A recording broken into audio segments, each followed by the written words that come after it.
एक साधु और राजा की कहानी। प्राचीन समय की बात है। अजबगढ़ नामक राज्य में कुबेर सिंह नाम का एक राजा राज्य करता था। राजा स्वभाव से बहुत ही दयालु था। वह गरीब और बेबस लोगों की हमेशा सहायता करता था। किसी गरीब पर जुल्म होते देख वह कड़ी कार्यवाही करता था। राजा के इसी स्वभाव से अजबगढ़ की प्रजा बहुत प्रसन्न रहती थी। राजा की भी एक ही इच्छा थी कि वह अपनी प्रजा को हमेशा खुश रख सके, लेकिन फिर भी राजा को हमेशा ऐसा लगता था कि उसकी प्रजा खुश नहीं है।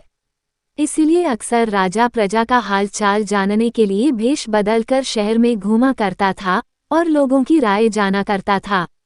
इसी तरह एक बार राजा घूमते घूमते शहर से बाहर जंगल की तरफ निकल गया। राजा के सभी साथी पीछे रह गए और वो एक जंगल में भटक गया। राजा ने अपनी चारों तरफ देखा, कोई दिखाई नहीं दिया। वह भूख से व्याकुल था और शाम भी होने वाली थी। तभी राजा को एक ऋषि की कुटिया दिखाई दी।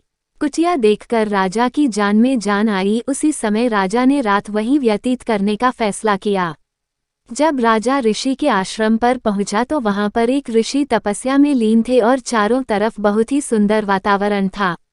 चिड़िया चहक रही थी, पेड़ों से रस भरे फल लटक रहे थे और वातावरण बिल्कुल शांत प्रतीत होता था। राजा ने घोड़े से उतरकर ऋषि के समीप जाकर प्रणाम किया। ऋषि ने वह आवाज सुनकर आंखें खोली तो एक सुंदर नौजवान युवक को सामने पाया, जिसके मुख से तेज झलक रहा था। राजा को देखकर ऋषि सब कुछ समझ गए। राजा ने ऋषि से रास्ता भटक जाने की बात बताई और वहां रात गुजारने के लिए अनुमति मांगी। ऋषि ने राजा को रुकने की अनुमति दे दी और राजा को खाने के लिए स्वादिष्ट फल दिए। जब राजा ने उन फलों को खाया तो राजा को वो फल अत्यंत मीठे और स्वादिष्ट लगे।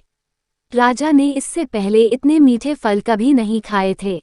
राजा ने ऋषि से फलों के इतने मीठे होने का कारण पूछा।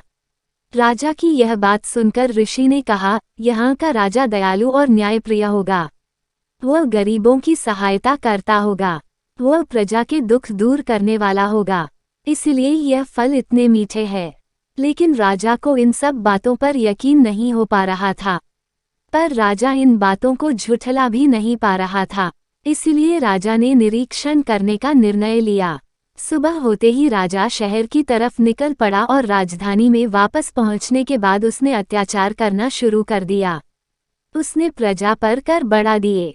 अब राजा गरीबों को परेशान करने लगा। पूरे राज्य में हाहाकार मच गया। ठीक 1 महीने बाद राजा फिर उसी जंगल में उस आश्रम पर जा पहुंचा।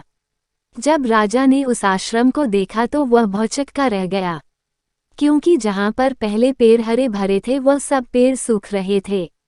फलों में कीड़े लग रहे थे, चिड़िया सीख रही थी। तभी घोड़े की आहट पाकर ऋषि अपनी कुटिया से बाहर आए और राजा को बिठाया। ऋषि ने राजा को ताजी फल खाने के लिए दिए। जब राजा ने फलों को खाया तो उसका पूरा मुंह कड़वाहट से भर गया। राजा ने ऋषि से फलों की कड़वाहट का कारण पूछा। राजा किस बात का जवाब देते हुए ऋषि ने कहा, अब यहाँ का राजा बदल गया है, जो प्रजा को दुखी करता है और प्रजा में कड़वाहट फैलाता है, इसीलिए सभी फलों का स्वाद कड़वा हो गया है। यह सब देखकर राजा बहुत प्रभावित हुआ और ऋषि को प्रणाम कर वापस लौट आया। राजा ने अगले दिन से ही पहले जैसा राज्य चलाने लगा।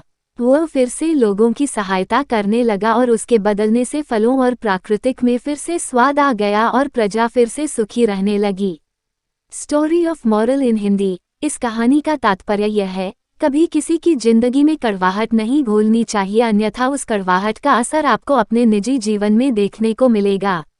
आपने वह कहावत तो सुनी ही होगी कि जो दूसरों के लिए गड्ढे खोदते हैं वो उसमें स्वयं जाकर गिरती है। आपको हमारी वीडियो कैसी लगी कमेंट में जरूर बताएं। वीडियो को लाइक करें और चैनल को सब्सक्राइब भी जरूर करें। तो मिलते हैं हमारी नेक्स्ट वीडियो में।